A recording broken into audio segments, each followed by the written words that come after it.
Hi, I'm Michelle Sterling for Friends of Science Society.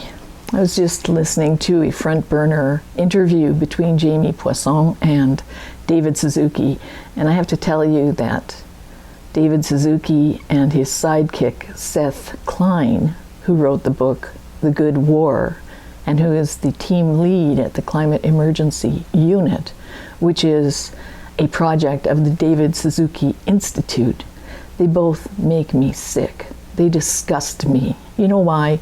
Because they're trying to capitalize on World War II concepts to force a climate tyranny on you. You know what? My mother served in the Auxiliary Territorial Services in England during World War II. She was driving convoy trucks. She was like a 5'2" little lightweight. And she was driving these huge trucks all over Britain in the dead of night with the lights taped up so only a shadow of light would show on the road. No road signs. All the signage had been taken down because they didn't want any of the Nazi spies or troops, had they landed there, to know where they were going.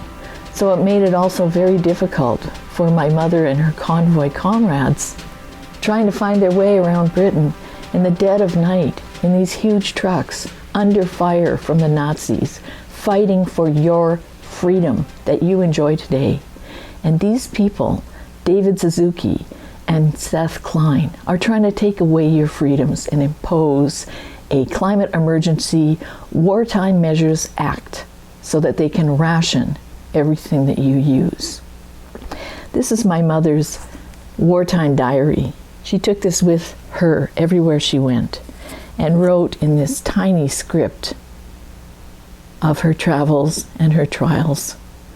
She wrote of one time when she and her convoy troop had pulled into a certain parking lot. They'd actually been directed to park across the street. And just after they parked there, a V-2 rocket hit that other parking lot and killed everybody in the unit that was parked across the road. My father was a dispatch rider in Britain during World War II. He had this little daily light, biblical passages with him.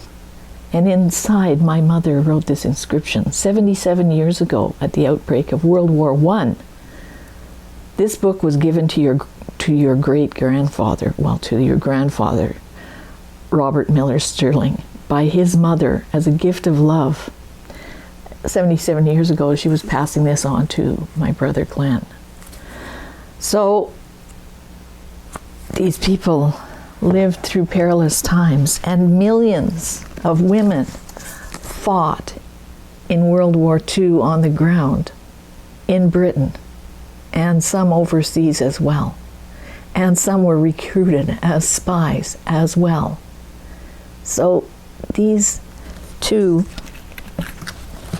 climate emergency clowns, shall I call them, are denigrating all of the efforts that these millions of people made. And for what? For climate?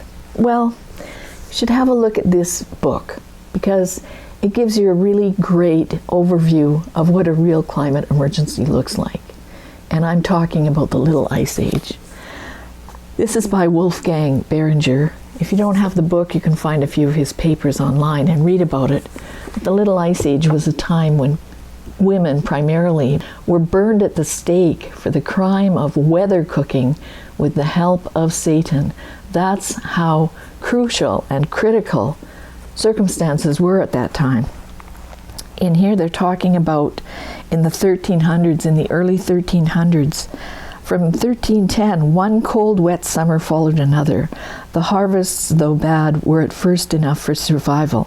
But this would change in 1314, when in England and Germany, heavy rainfall in summer was followed by a long, cold winter, at the end of which the rivers burst their banks. So there was a cycle of cold, wet weather that continued for years. The winter of 15-16 was so cold the Baltic Sea froze. The harshest winter in the decade came in 13-17-18, when the cold lasted from late November until Easter, and it snowed in Cologne as late as the 30th of June. But this was also punctuated by years of drought in between. There was famine.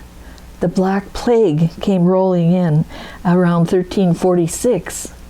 And it says here in the Great Death was on the loose during the Great Famine of 1315 and 21. With the Great Death came the Great Horror. Reports arrived from England, the Baltic, and Poland that parents were killing their children in their dire predicament, and people were pouncing like cannibals on the dead.